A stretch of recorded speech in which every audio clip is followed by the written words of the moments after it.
After my husband died, his kids said, "We want the estate, the business, everything."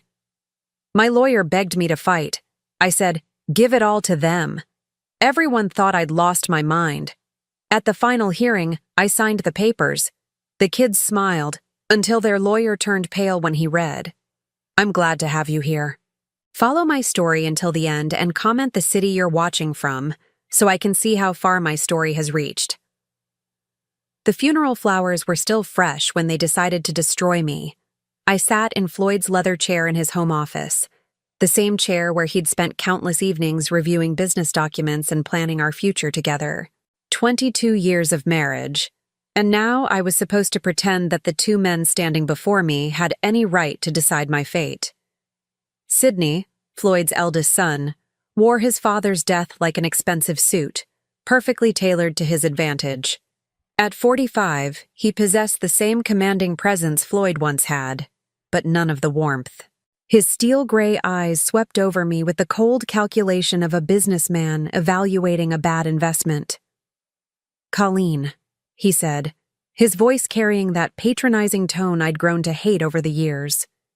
"We need to discuss some practical matters." Edwin, 3 years younger but somehow looking older with his prematurely thinning hair and soft jaw, stood beside his brother like a loyal lieutenant. Where Sidney was sharp edges and calculated moves, Edwin was passive aggression wrapped in false concern. "We know this is difficult," Edwin added, his voice dripping with synthetic sympathy. "Losing Dad so suddenly, it's been hard on all of us." Hard on all of us. As if they'd been the ones holding Floyd's hand during those long nights in the hospital. As if they'd been the ones making impossible decisions about treatments and pain management. They'd shown up for the funeral, of course. Sidney flying in from his law practice in San Francisco. Edwin driving up from Los Angeles where he ran some vague consulting business. But during the 3 months of Floyd's illness, when it really mattered, I'd been alone. "What kind of practical matters?" I asked, though something cold was already settling in my stomach. Sidney exchanged a look with Edwin, a silent communication perfected over decades of shared secrets and mutual understanding. It was the kind of look that excluded everyone else in the room, everyone like me. "The estate," Sidney said simply. "Dad's assets, the properties, the business interests. We need to sort out how everything will be distributed." I felt my fingers tighten around the arms of Floyd's chair. The leather was worn smooth from years of his hands in the same position, and I found comfort in that familiar texture. Floyd and I discussed this extensively. He assured me that everything was taken care of. "Well, yes," Edwin said, his tone suggesting that I was missing something obvious. Dad did make provisions, but perhaps he didn't explain the full complexity of the situation. Sidney pulled out a manila folder from his briefcase and set it on Floyd's desk, the same desk where Floyd had kissed me goodbye every morning for 22 years. The folder was thick, official-looking, intimidating in the way that legal documents always were. "The will is quite clear," Sidney continued, opening the folder with theatrical precision. "The house here in Sacramento, valued at approximately $850,000, goes to Edwin and myself jointly. The villa at Lake Tahoe, $750,000, also goes to us. The business assets, roughly $400,000, will be distributed between us as well." Each number hit me like a physical blow. Our home, the place where Floyd and I had built our life together, where we'd hosted Christmas dinners and anniversary parties, where we'd talked about growing old together, gone. The villa where we'd spent our honeymoon, where we'd celebrated our 10th anniversary, where Floyd had told me he loved me for the first time, gone. "And what about me?" I asked quietly. Edwin shifted uncomfortably, but Sidney's expression remained unchanged. "Well, naturally, there's the life insurance policy. $200,000. That should be more than sufficient for your needs going forward." $200,000 for a 63-year-old woman who'd given up her career to support her husband's family. For someone who'd spent the last 2 decades managing Floyd's household, entertaining his business associates, caring for him through his illness. $200,000 to start over. I see, I said, though I didn't see it all. This couldn't be right. Floyd had promised me that I'd be taken care of, that I'd never have to worry about security or stability. It's not personal, Colleen, Edwin said, and the false gentleness in his voice made my skin crawl. It's just that Dad always intended for the family assets to stay within the bloodline, you understand. Bloodline. As if the 22 years I'd spent as Floyd's wife, as Sydney and Edwin's stepmother, meant nothing. As if love and commitment were somehow less valid than genetics. Of course, Sydney added, we're not heartless. You can stay in the house for 30 days while you make arrangements. We think that's more than fair. Fair. They thought 30 days to uproot a life was fair. I looked around the office, taking in the familiar details that would soon belong to someone else. The bookshelf where Floyd kept his first edition novels, the window that looked out onto the garden we'd planned together, the small photograph on his desk, not of Sydney or Edwin, but of Floyd and me on our wedding day, both of us laughing at something I could no longer remember. There is one more thing, Sydney said, and something in his tone made me look up sharply. He pulled another document from the folder, this one smaller but somehow more ominous. Dad accumulated some significant medical bills during his final illness. The insurance covered most of it, but there's still about $180,000 outstanding. Since you were his wife and presumably made medical decisions jointly, the hospital and doctors are looking to you for payment. The room seemed to spin slightly. $180,000 in debt, with only $200,000 from the life insurance to cover it. That would leave me with $20,000 to rebuild my entire life. But surely the estate, I began. The estate assets are tied up in probate, Edwin interrupted smoothly. And given the specific terms of the will, those debts are considered separate from the inherited properties. It's unfortunate, but that's how these things work legally. I stared at them both, these two men who'd called me Mom at their father's funeral just 3 days ago. Sydney with his perfectly pressed suit and cold eyes. Edwin with his soft features and voice that suggested concern while delivering cruelty. I need some time to process this, I said finally. Of course, Sydney said, standing and straightening his jacket. Take all the time you need. But remember, the 30-day clock starts tomorrow. And those medical bills. Well, the longer they sit, the more complicated things become. They left me alone in Floyd's office, surrounded by the ghosts of our life together and the crushing weight of my new reality. The silence was deafening. No comfort, no reassurance, no suggestion that perhaps we could work together to find a solution that honored both Floyd's wishes and my basic human need for security. I sat there as the afternoon light shifted across the room, creating shadows that seemed to mock the brightness Floyd and I had once shared here. My hands found the small drawer in Floyd's desk where he'd always kept his personal items. Inside, beneath old receipts and business cards, my fingers touched something unexpected, a small key I'd never seen before. The key was old brass, worn smooth with handling. It didn't fit any lock I could think of in the house, but Floyd had kept it in his most private space. Why? As I held the key up to the light, I noticed Edwin's car was still in the driveway. Through the window, I could see him and Sydney standing beside it, their heads close together in animated conversation.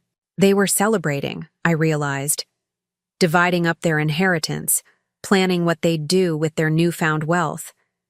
Neither of them looked back at the house where their stepmother, their father's wife, sat alone with the ruins of her life spread out before her. But as I watched them drive away, something strange happened. Instead of the despair I expected to feel, a different emotion began to take root. It started small, just a whisper in the back of my mind, but it grew stronger with each passing moment. They thought they'd won. They thought they'd successfully erased me from Floyd's legacy, reduced me to nothing more than an inconvenience to be managed with the minimum legal requirements. What they didn't know, What they couldn't possibly know was that Floyd had always been more cunning than either of his sons realized, and after 22 years of marriage, some of that cunning had rubbed off on me. The key in my hand seemed to grow warmer as I held it, as if it were trying to tell me something. Tomorrow I would find out what lock it opened. Tonight, I would let Sydney and Edwin enjoy their victory. Martin Morrison had been Floyd's attorney for 15 years, and in all that time, I'd never seen him look as uncomfortable as he did sitting across from me in his downtown office. His usually perfect composure was cracked, revealing the concerned man beneath the professional facade. "Colleen," he said, removing his glasses and cleaning them for the third time in 10 minutes. "I have to advise you in the strongest possible terms. This is not the right decision." The morning sun streamed through the floor-to-ceiling windows of his 15th floor office, casting everything in sharp relief. The Sacramento River glittered below us, and somewhere in those gleaming office buildings across the water, people were making rational decisions about their lives. I envied them. "I understand your concerns, Martin," I said, my voice steadier than I felt. "But my mind is made up." He set his glasses down and leaned forward, his expression earnest. "You could fight this. The will. There are irregularities, questions about Floyd's mental state during the final revision. We could contest it, delay probate, force Sydney and Edwin to negotiate." I'd spent the sleepless night reading and rereading the documents Sydney had left with me, trying to understand how Floyd, my Floyd, could have written me out of our shared life so completely. The language was cold, clinical, reducing 22 years of marriage to a few paragraphs about adequate provision and appropriate arrangements. "How long would a contest take?" I asked. "Months, possibly years. But Colleen, you'd have a real chance. I know Floyd, and this will. It doesn't match the man I knew. The man who spoke about you with such love and respect. Love and respect." Had I imagined all those conversations where Floyd assured me I'd be taken care of? Had I misunderstood his promises that I'd never have to worry about my future? And during those months or years, what would I live on? Sydney made it clear that the medical debts are my responsibility. $180,000, Martin. Even if I won a contest eventually, I'd be bankrupt long before then. Martin's jaw tightened. "Sydney and Edwin are playing hardball, but that's exactly why you shouldn't give them what they want. They're counting on you being too intimidated or too exhausted to fight." He was right, of course. Every instinct I had screamed that this was wrong, that Floyd had not intended to leave me with almost nothing while his sons inherited millions. But instincts didn't pay medical bills or put a roof over my head. "What if I just gave them everything they want?" I asked quietly. Martin blinked. "I'm sorry? What if I signed whatever papers they need, transferred all claims to the properties, walked away cleanly? How quickly could that be done?" "Colleen, you can't be serious. You'd be giving up your legal rights to challenge." "How quickly, Martin?" He stared at me for a long moment, his professional mask slipping to reveal genuine concern. "If you waived all claims and signed the proper releases, a week, maybe 2. But why would you even consider that?" I looked out at the river again, watching a small boat navigate the current. The boat's captain seemed to know exactly where he was going, following some invisible map that guided him safely to his destination. "Because fighting would destroy me," I said finally. "Even if I won, I'd be a different person by the end of it. Bitter, exhausted, broke. Maybe it's better to accept what's offered and build something new." Martin leaned back in his chair, studying me with the intense focus that had made him one of Sacramento's most successful attorneys. "Colleen, in 30 years of practice, I've never had a client voluntarily walk away from a 7-figure inheritance. There has to be something I'm missing here." There was something he was missing, but I couldn't explain it to him. Couldn't explain the certainty that had grown in me since finding Floyd's mysterious key. All night, I'd searched the house for what it might unlock, checking every drawer, every cabinet, every storage space I could think of. Nothing. But the key felt important. Felt like Floyd trying to communicate something from beyond the grave. Maybe I'm just tired, I said. Tired of fighting? Tired of being seen as the greedy stepmother who wants to steal the son's inheritance. Maybe it's easier to let them have what they think they deserve. What they think they deserve. Martin's voice sharpened. Colleen, this isn't about what they deserve. This is about what Floyd intended. And I'm telling you as his attorney and friend, this will doesn't reflect his true wishes. Before I could respond, my phone buzzed. A text message from an unknown number. Mrs. Whitaker, this is Edwin. Could we meet today to discuss timeline for property transfer? Want to make this as smooth as possible for everyone involved. The politeness was almost worse than Sydney's cold directness. At least Sydney didn't pretend to care about making things smooth for me. They're already planning the transfer, I said, showing Martin the message. His face darkened. They're rushing you. Classic pressure tactic. Colleen, I'm begging you to reconsider. Take time to grieve, to process what you've lost. Don't make irreversible decisions while you're in shock. But I wasn't in shock anymore. The numbness that had carried me through Floyd's illness and death was lifting, replaced by something that felt almost like clarity. I couldn't fight Sydney and Edwin with their lawyers and their sense of entitlement and their intimate knowledge of Floyd's business affairs. But maybe I didn't need to fight them directly.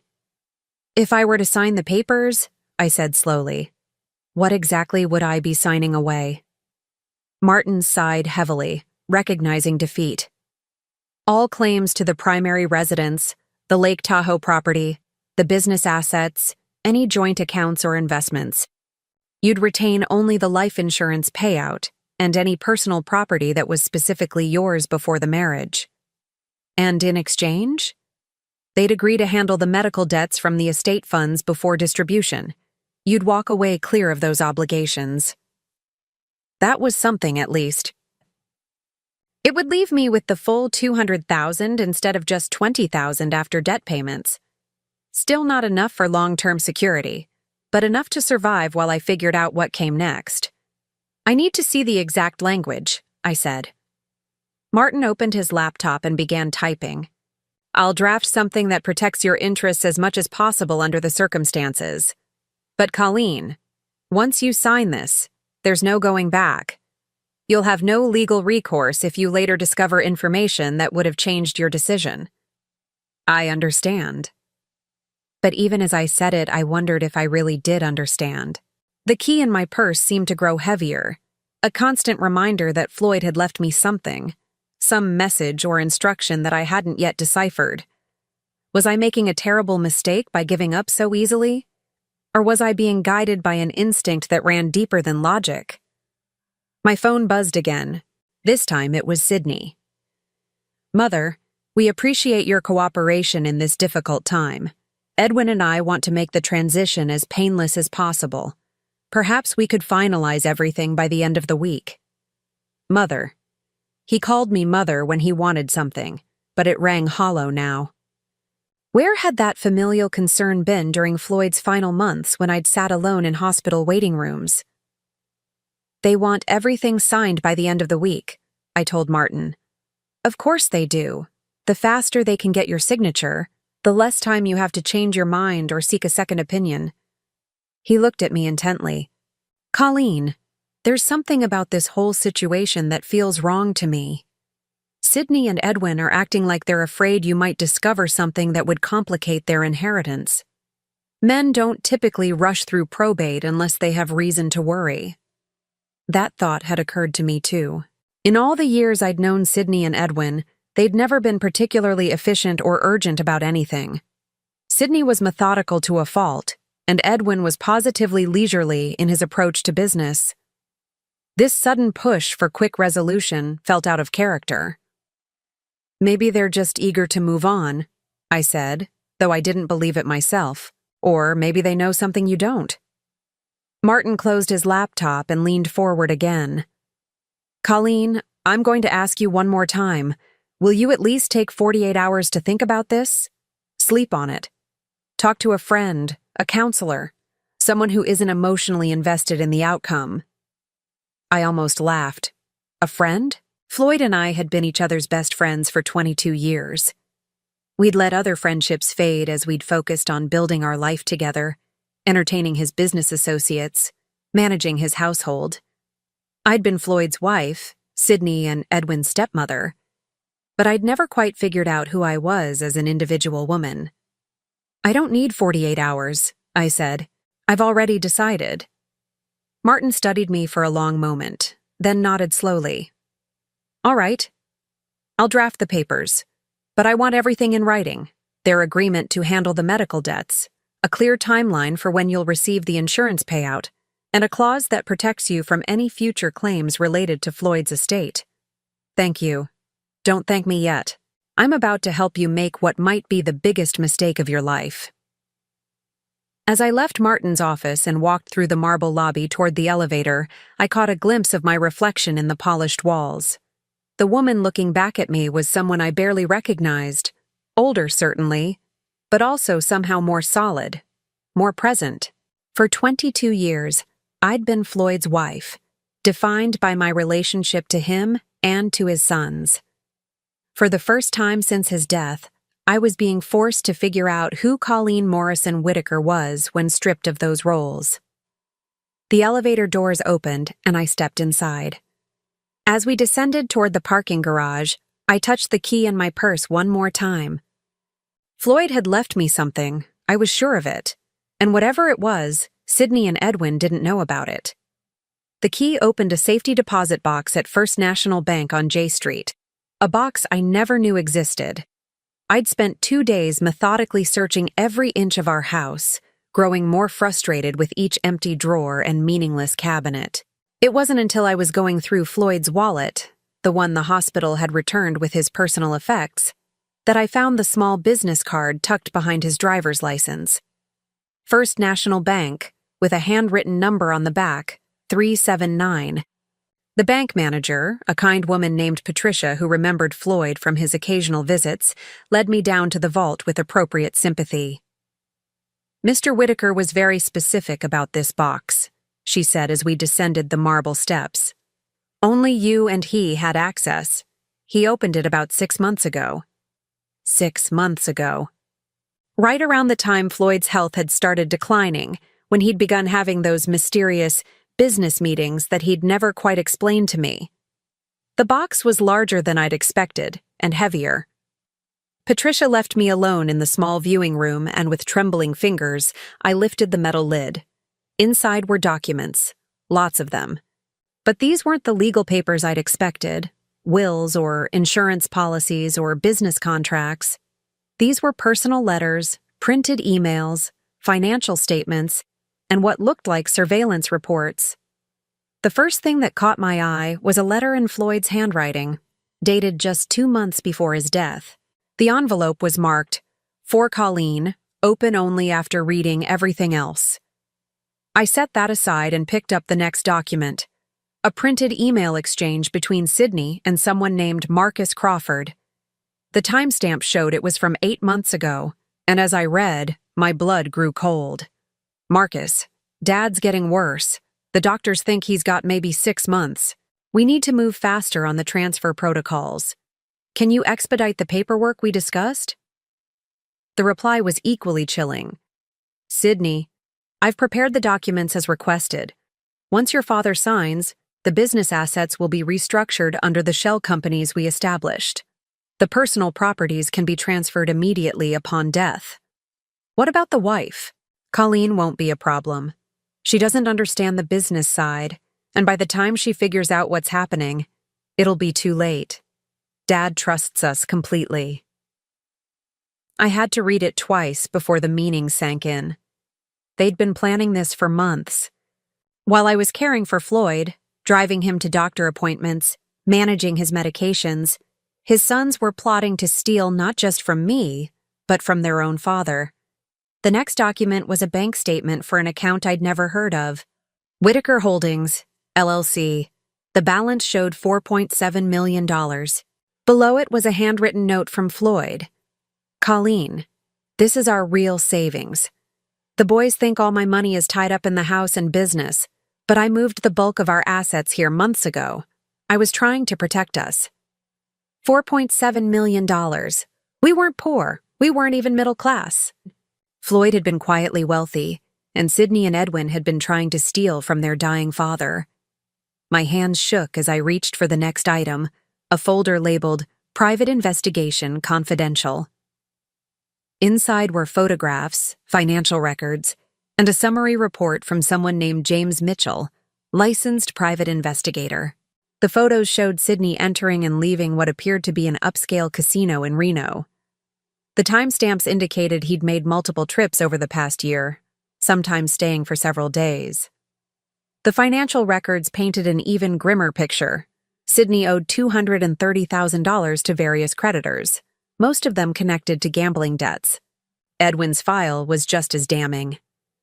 The investigation had uncovered that his consulting business was actually a front for a series of failed investment schemes. He'd lost nearly $300,000 of other people's money, including funds that belonged to several elderly clients who'd trusted him with their retirement savings. Both of Floyd's sons were drowning in debt and legal troubles. No wonder they were so eager to get their hands on their inheritance. But the most devastating document was a medical report dated 3 months before Floyd's death. It wasn't from his regular doctor. This was from a neurologist I'd never heard of. The summary was brief but conclusive. Patient shows no signs of cognitive impairment or diminished capacity. Mental faculties remain sharp and decision-making ability intact. Sydney and Edwin had been suggesting to anyone who would listen that Floyd's illness was affecting his judgment, that he wasn't capable of making sound decisions about his estate. But this report proved otherwise. Floyd had been completely mentally competent right up until the end. The final document in the folder was a copy of a different will, not the one Sydney had shown me, but one dated just 6 weeks before Floyd's death. This will left everything to me, with modest trust funds for Sydney and Edwin that would pay out annually, but couldn't be accessed all at once. A note in the margin, in Floyd's handwriting, read, "Original held by Mitchell and Associates, not Morrison Firm." My heart pounded as the pieces fell into place. There were 2 wills. Sydney and Edwin had somehow gained access to an older version and were using it to claim their inheritance, while the real final will was safely hidden with a different law firm. But why hadn't this Mitchell and Associates contacted me after Floyd's death? Why was I only discovering this now? I reached for Floyd's letter with trembling hands and carefully opened the envelope. "My dearest Colleen," it began. "If you're reading this, then I'm gone and the boys have shown their true colors. I'm sorry I couldn't tell you about all of this while I was alive, but I needed to be sure of what they were planning." The letter went on to explain how Floyd had grown suspicious when Sydney and Edwin suddenly became so attentive during his illness. Not out of love, but because they were positioning themselves to control his estate. He'd hired the private investigator, moved the money, and created the elaborate plan to protect me. The boys think they're inheriting the house and the business, but what they don't know is that I've mortgaged both properties heavily in the past year. The house has a $1.2 million lien against it, and the business owes $800,000 to creditors. They're not inheriting assets. They're inheriting debt. I stared at the letter, hardly believing what I was reading. Floyd had essentially given Sydney and Edwin a poison pill, disguised as an inheritance. "The life insurance policy they mentioned is real," the letter continued. "But it's not for $200,000. It's for $500,000, and the extra money is meant to help you start over. Martin Morrison was never supposed to handle my estate. I fired his firm 2 months ago, but didn't tell him. The boys must have convinced him to represent the family after my death." The final paragraph brought tears to my eyes. "I know this seems cruel, but I couldn't stand by and watch them steal from you the way they've been stealing from everyone else. They made their choices, Colleen. Now they have to live with the consequences. You deserve better than what they were planning to give you. Take the money, start fresh, and don't look back. Love always, Floyd." Attached to the letter was a business card for Mitchell and Associates and a note that I should contact them immediately after reading the contents of the safety deposit box. I sat in that small, windowless room for nearly an hour, trying to process everything I'd learned. Floyd hadn't abandoned me. He'd been protecting me. And Sydney and Edwin, the men who'd called me mother at the funeral, who'd spoken so eloquently about family and legacy, were nothing more than common thieves. But there was something else, something that made my stomach churn. If Sydney and Edwin were so desperate for money that they'd steal from their dying father, what would they do when they discovered their inheritance was actually a mountain of debt? Would they come after me? Would they try to force me to help them out of the financial hole Floyd had dug for them? I carefully placed all the documents back in the safety deposit box except for the business card and Floyd's letter. Those I tucked safely in my purse. Tomorrow, I would call Mitchell and Associates and find out exactly what Floyd had arranged. But tonight, I had to sit through dinner with Sydney and Edwin, knowing what I now knew about them. I had to smile and nod while they discussed their plans for our properties, pretending I didn't know they were about to inherit nothing but debt and legal troubles. As I drove home, my phone rang. It was Edwin. "Colleen," he said, his voice warm with false affection. "Bianca and I would love to have you over for dinner tonight. We thought it would be nice to spend some family time together before we finalize all the legal matters." Family time. How thoughtful of them. "That sounds lovely," I said, surprised by how steady my voice sounded. "What time?" 7 o'clock. And Colleen, we really want you to know how much we appreciate how gracefully you're handling everything. Dad would be proud. Dad would be proud. If Edwin only knew what Dad had really thought about his gambling-addicted, debt-ridden sons.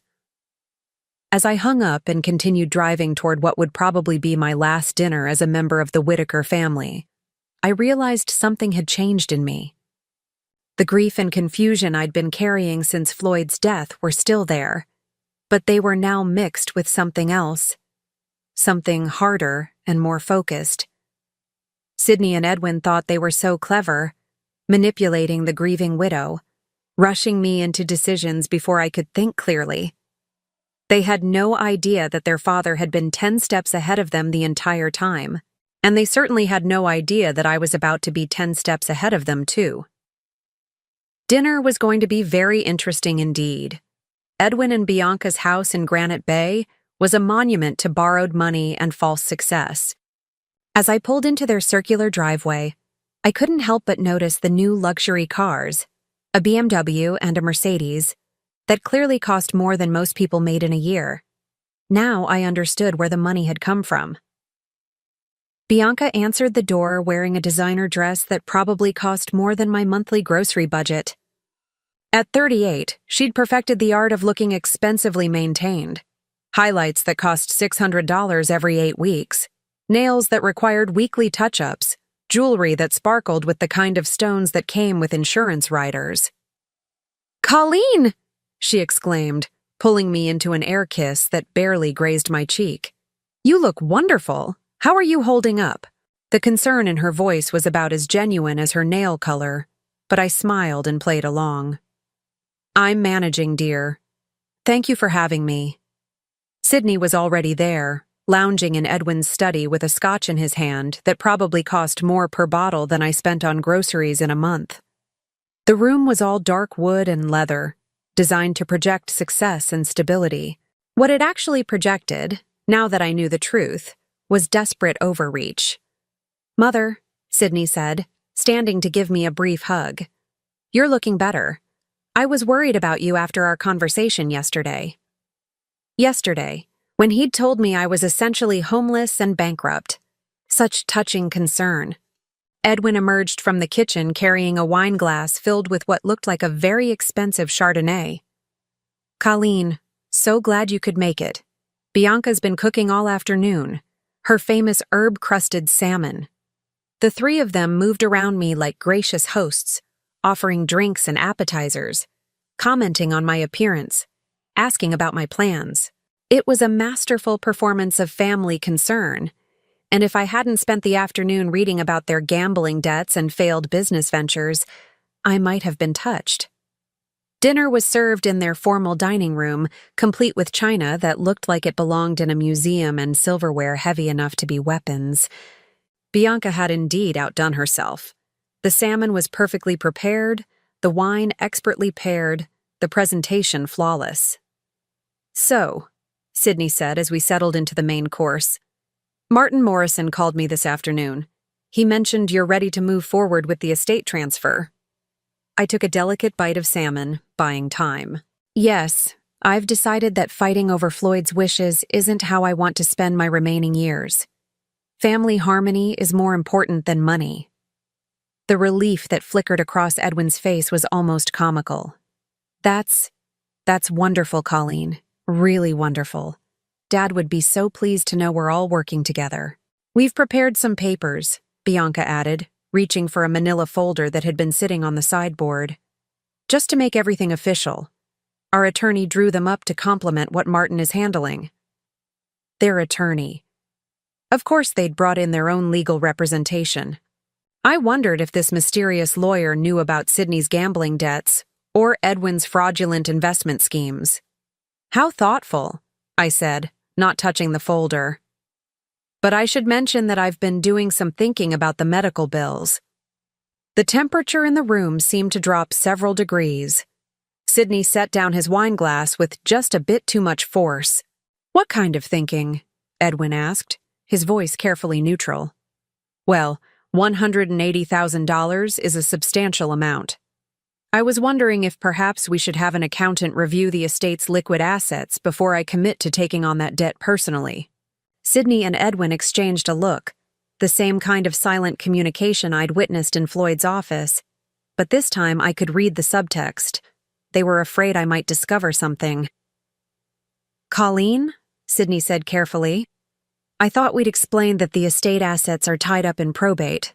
The medical bills are separate from the inheritance." "Of course," I said pleasantly. "But Floyd was always so meticulous about his record-keeping. I'm sure there must be documentation of exactly what debts belong to the estate versus what's considered personal responsibility." Bianca laughed, the sound just a bit too bright.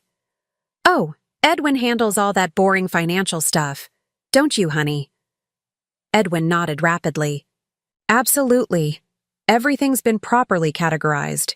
The medical expenses fall to you because you were Floyd's spouse and presumably involved in the treatment decisions." "That makes sense," I agreed. Although I do find it interesting that Floyd never mentioned being worried about medical costs. He always seemed so confident that we had adequate insurance. The silence stretched just a beat too long. Sydney cleared his throat. "Insurance doesn't cover everything, unfortunately.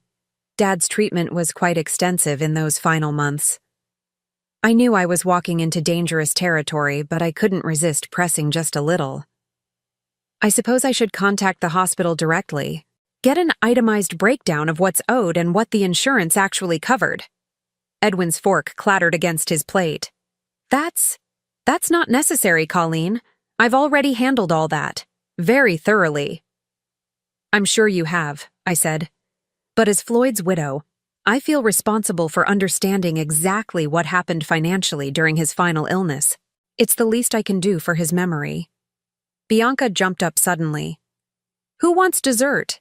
I made that chocolate torte recipe from Food and Wine magazine." She practically fled to the kitchen, and I didn't miss the meaningful look Sydney shot at Edwin.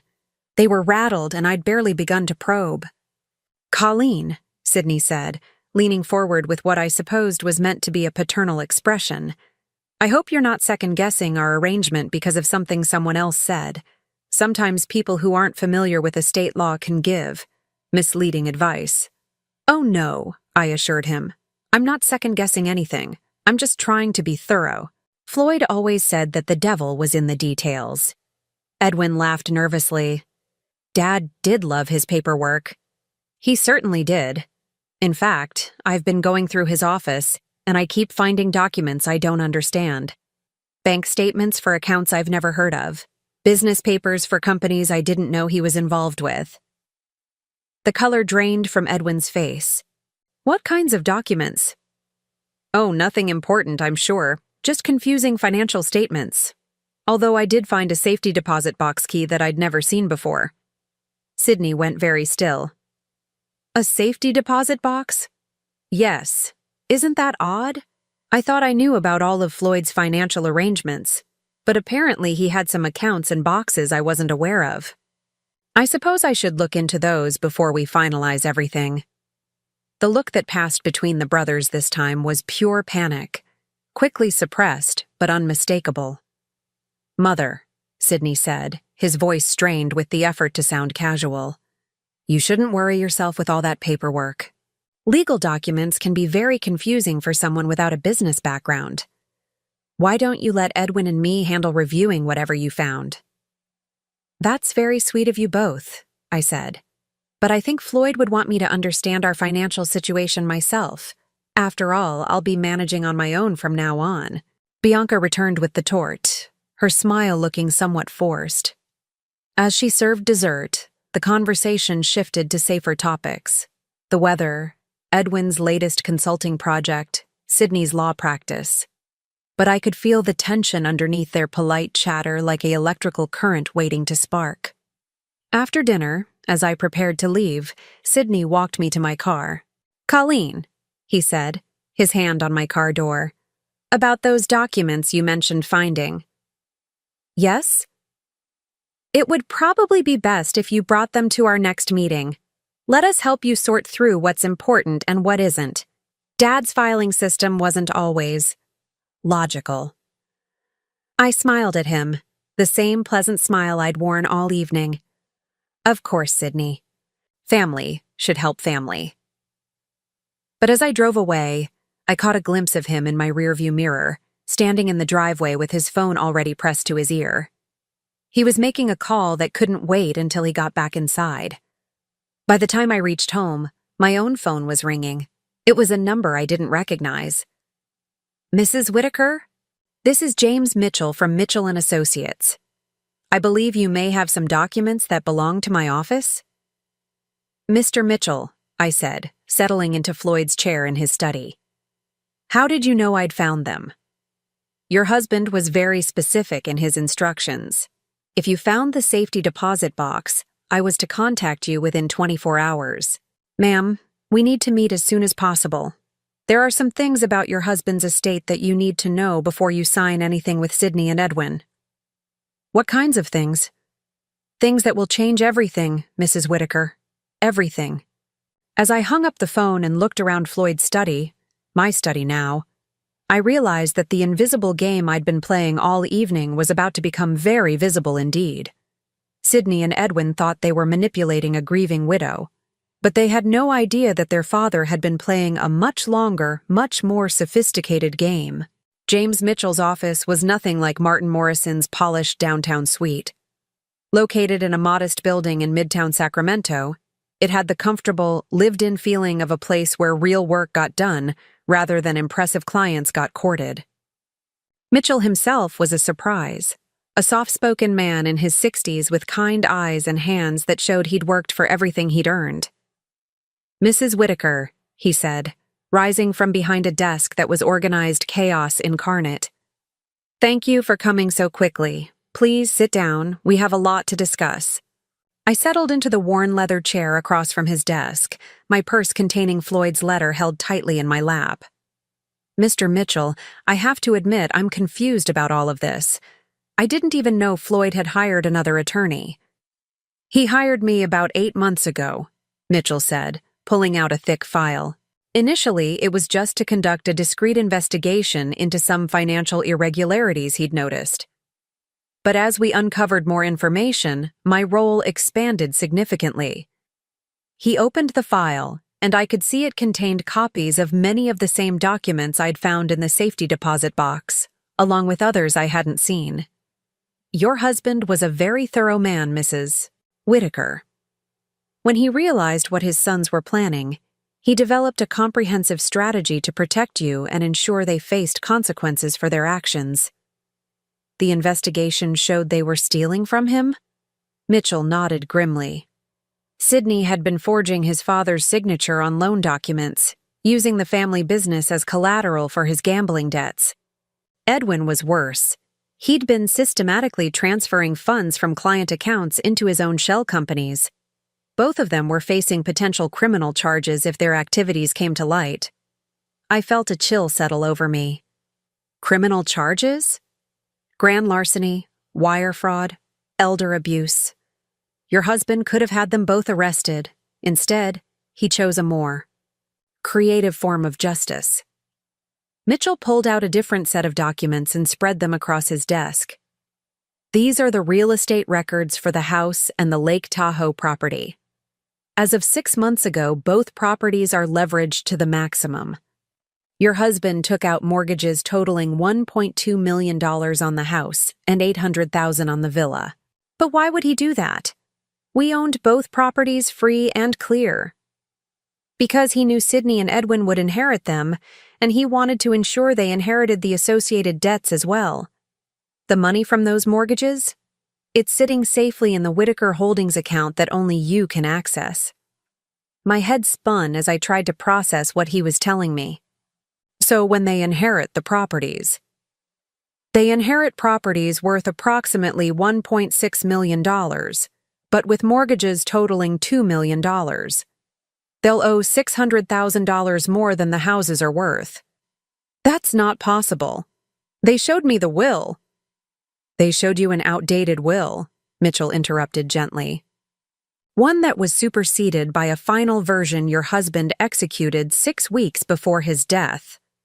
The real will leaves everything to you, with the stipulation that if you choose, you can gift the properties to Sydney and Edwin. The choice is entirely yours. He handed me a copy of the real will. As I read through the legal language, one clause stood out. I leave the decision of what, if anything, my sons Sydney and Edwin shall inherit entirely to my beloved wife Colleen, trusting in her wisdom and judgment to determine what they truly deserve. Floyd left it up to me, I whispered. He did. And Mrs. Whitaker, there's more. The life insurance policy isn't for $200,000. It's for $500,000. And there's an additional policy for $300,000 that Sydney and Edwin don't know about. $800,000. Combined with the money Floyd had moved to the protected accounts, I wasn't just secure, I was wealthy. But here's the most important part, Mitchell continued. Your husband documented everything. Every forged signature, every fraudulent transfer, every lie Sydney and Edwin told during his illness. If you choose to pursue criminal charges, we have more than enough evidence to ensure convictions. The room seemed to tilt slightly as the full scope of Floyd's plan became clear. He hadn't just protected me. He'd given me the power to decide Sydney and Edwin's fate. What happens if I don't pursue charges but also don't give them the properties? They get nothing. They inherit their father's love and their childhood memories, and that's all. Meanwhile, they're still facing the debts they've already accumulated, and the creditors who've been waiting for their inheritance to pay them back won't be very understanding. Before I could respond, my phone rang. It was Sydney. Don't answer it, Mitchell advised. Not yet. There are a few more things you need to know. But the phone kept ringing, and something in the persistence of it made me uneasy. Finally, I picked up. Colleen? Sydney's voice was strained, almost frantic. We need to talk. There's been a development. What kind of development? Someone from Mitchell & Associates called Edwin this morning. They claim to have documents that supersede the will we've been working with. This is very concerning, Colleen. We think someone might be trying to defraud the estate. I looked at Mitchell, who was shaking his head with what might have been amusement. Sydney, I don't understand. What kind of documents? Legal papers that don't make sense. Listen, Mother. I think you should come to Martin Morrison's office immediately. We need to sort this out before you sign anything or make any decisions you might regret. The urgency in his voice was telling. They'd discovered they weren't inheriting what they thought, and they were panicking. I'll be there in an hour, I said, and hung up. Mitchell leaned back in his chair. So, Mrs. Whitaker, the moment of truth has arrived. What do you want to do? I stared down at the documents spread across his desk, evidence of years of manipulation and theft, proof of Floyd's careful planning, and the legal foundation for whatever choice I made next. I want to understand something, I said slowly. If I give them the properties with the mortgages, are they legally obligated to pay those debts? Absolutely. The mortgages transfer with the properties. They'd have 30 days to refinance or assume the loans, or face foreclosure. And given their existing debts and credit problems, no bank would refinance them. They'd lose the properties and still owe the deficiency balances. I thought about dinner the night before, about Bianca's designer dress and the expensive cars in their driveway, about Sydney's casual arrogance and Edwin's false concern. I thought about 22 years of being treated as an outsider in my own family, of being dismissed and patronized and ultimately betrayed. But mostly, I thought about Floyd, lying in that hospital bed, knowing what his sons were planning, working even in his final weeks to protect me from their greed. Mr. Mitchell, I said, standing up and smoothing my skirt. I believe it's time for Sydney and Edwin to learn about the consequences of their choices. As I drove to Martin Morrison's office, my phone buzzed with a steady stream of increasingly desperate text messages. Sydney. Mother, please don't sign anything until we sort this out. Edwin. Colleen, there are people trying to take advantage of your grief. Be careful. Bianca. We're all family here. Don't let strangers come between us. Family. They still thought they could manipulate me with that word, but as I pulled into the parking garage of Martin's building, I realized something had fundamentally changed. For the first time in 22 years, I wasn't walking into a meeting as Floyd's wife or as Sydney and Edwin's stepmother. I was walking in as Colleen Whitaker, a woman with $5.7 million, complete legal documentation of her stepson's crimes, and the power to decide their future. The scared, grieving widow they thought they were manipulating had ceased to exist. In her place was someone much more dangerous, a woman with nothing left to lose and everything to gain. The conference room at Morrison & Associates had never felt so small. Sydney and Edwin sat on one side of the polished mahogany table, their faces pale but determined. Martin Morrison occupied the head of the table, looking more uncomfortable than I'd ever seen him. James Mitchell sat beside me, a thick briefcase at his feet and the calm demeanor of a man who held all the cards. Colleen, Sydney began before anyone else could speak. We're glad you're here. This whole situation has gotten very confusing, and we need to clear up some misunderstandings. What kind of misunderstandings? I asked, settling into my chair and folding my hands calmly in my lap. Edwin jumped in, his voice strained with false concern. Someone's been spreading misinformation about Dad's estate. Claims about different wills, hidden accounts, things that just don't make sense. We're worried that unscrupulous people might be trying to take advantage of your grief. Martin Morrison cleared his throat. Colleen, I have to admit that I'm confused as well. Mr. Mitchell here claims to have documents that supersede the will I've been working with. But Floyd never mentioned changing attorneys or creating new estate documents. That's because Floyd didn't trust you anymore, I said quietly. The room went dead silent. Martin's face flushed red, while Sydney and Edwin exchanged a look of pure panic. Excuse me? Martin said. I opened my purse and pulled out Floyd's letter, the one I'd found in the safety deposit box. Floyd discovered that someone in your firm was feeding information about his estate planning to Sydney and Edwin.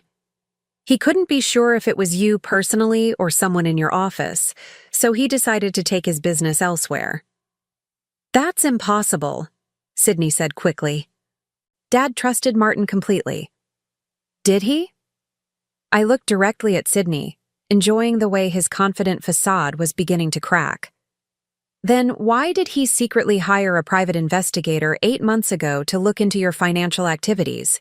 And why did he move $4.7 million into accounts that only I can access?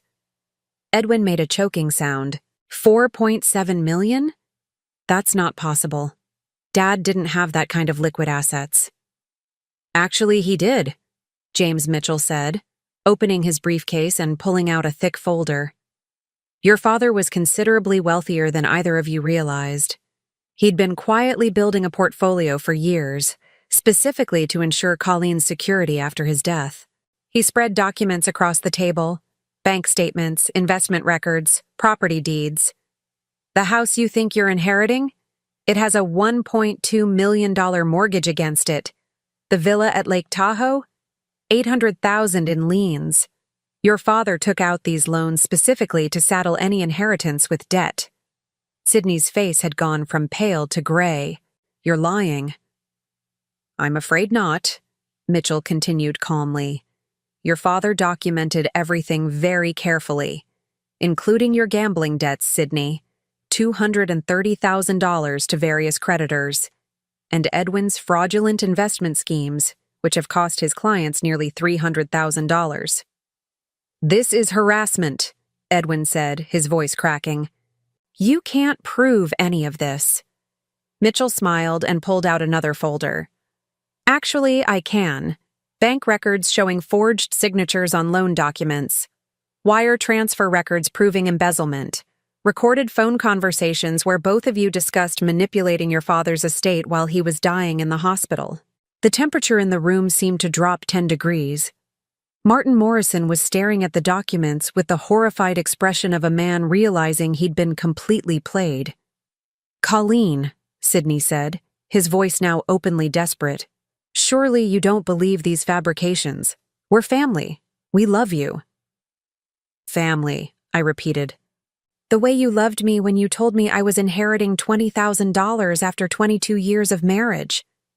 The way you loved me when you gave me 30 days to find somewhere else to live. Bianca, who had been silent until now, suddenly spoke up. This is all just a misunderstanding. We can work this out. We can make adjustments. Actually, I interrupted, there's nothing to work out. The real will, the legally binding one, leaves everything to me. The choice of what, if anything, Sydney and Edwin inherit is entirely mine. I reached into my purse and pulled out another document. This is a gift deed I had prepared this morning. I'm giving you exactly what you tried to give me. Sydney grabbed the document and read it quickly, his face cycling through confusion, understanding, and finally horror. You're giving us the house and the villa, Edwin said slowly. But with the mortgages. That's correct. You'll own properties worth approximately $1.6 million, with associated debts of $2 million. That leaves you $600,000 in the hole, which seems fitting given your existing financial difficulties. You can't do this, Sydney said, but his voice lacked conviction. Actually, I can. It's exactly what Floyd intended. He wanted you to face the consequences of your choices. Martin Morrison finally found his voice. Colleen, this is extremely irregular. Perhaps we should take some time to consider all options. No, I said firmly. I've considered everything. Sydney and Edwin can accept their inheritance as offered, or they can walk away with nothing. Those are their only options. And if we refuse? Edwin asked. James Mitchell answered. Then Mrs. Whitaker will pursue criminal charges for elder abuse, grand larceny, and wire fraud. The evidence is overwhelming. You'd both be looking at significant prison time. The silence stretched on for what felt like hours. I could see Sydney's mind working, trying to find an angle, a way to negotiate or manipulate the situation. Edwin just looked defeated. Finally, Sydney spoke. What do you want from us? I want you to sign the papers accepting the inheritance as offered. I want you to agree never to contact me again unless it's through attorneys. And I want you to understand that this is what your father chose for you, not out of hatred, but because you forced his hand. Bianca started crying. This will ruin us. We'll lose everything. You should have thought about that before you started stealing from your dying father, I said without sympathy. Edwin looked up at me with something that might have been respect. He really planned all of this? Every detail. Your father was much smarter than either of you ever gave him credit for. In the end, they signed. They didn't have a choice. The alternative was prison, and even in their desperation, they weren't quite ready to risk that. As they filed out of the conference room, Sydney paused at the door. This isn't over, Colleen. Yes, it is, I replied calmly. It's completely over. 3 months later, I sold the real estate that Sydney and Edwin couldn't afford to keep and moved to a charming cottage in Carmel, overlooking the Pacific Ocean. The cottage cost $1.2 million, cash, and still left me with more money than I could spend in several lifetimes. I received word through my attorney that Sydney had filed for bankruptcy and was attending court-mandated gambling addiction counseling. Edwin had moved back in with his mother and was working as a night manager at a hotel near the airport. Bianca had filed for divorce and moved to Los Angeles with her sister.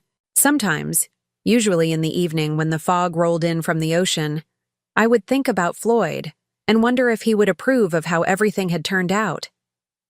Then I would remember his letter, his careful planning, his determination to protect me even after death.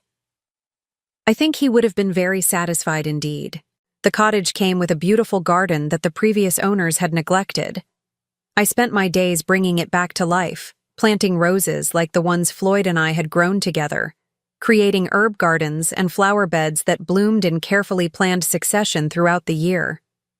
It was peaceful work, satisfying in a way that 22 years of managing other people's expectations had never been. For the first time in my adult life, I was accountable to no one but myself. I joined the local gardening club, took watercolor classes at the community college, and even started volunteering at the animal shelter. Simple pleasures, but they felt revolutionary after decades of living my life in service to others' needs and wants. One afternoon, while deadheading the roses in my front garden, a young woman stopped by the gate. She was perhaps 30, with kind eyes and a hesitant smile. "Excuse me," she said. "I'm Sarah Mitchell, James Mitchell's daughter. He told me you might be interested in some volunteer opportunities." I set down my pruning shears and walked over to the gate. "What kind of opportunities?" "I work with women who are trying to escape abusive relationships, financial abuse, emotional manipulation, that sort of thing." "Dad said you might understand what they're going through." I thought about the scared, confused woman I'd been just months ago, convinced I was powerless and dependent on the goodwill of people who didn't care about me. "I might," I said. Sarah smiled. "Would you like to hear about what we do?" As we talked, I realized that Floyd's final gift to me hadn't just been financial security. He'd given me something much more valuable, the knowledge that I was stronger than I'd ever imagined, smarter than anyone had given me credit for, and capable of protecting myself and others who needed protecting. 2 months later, I established the Floyd Whitaker Foundation for Financial Justice, providing legal support and financial education for victims of family financial abuse. It wasn't the legacy Sydney and Edwin had expected to leave behind, but it was exactly the legacy Floyd would have wanted. Now I'm curious about you who listened to my story. What would you do if you were in my place? Have you ever been through something similar? Comment below. And meanwhile, I'm leaving on the final screen 2 other stories that are channel favorites, and they will definitely surprise you.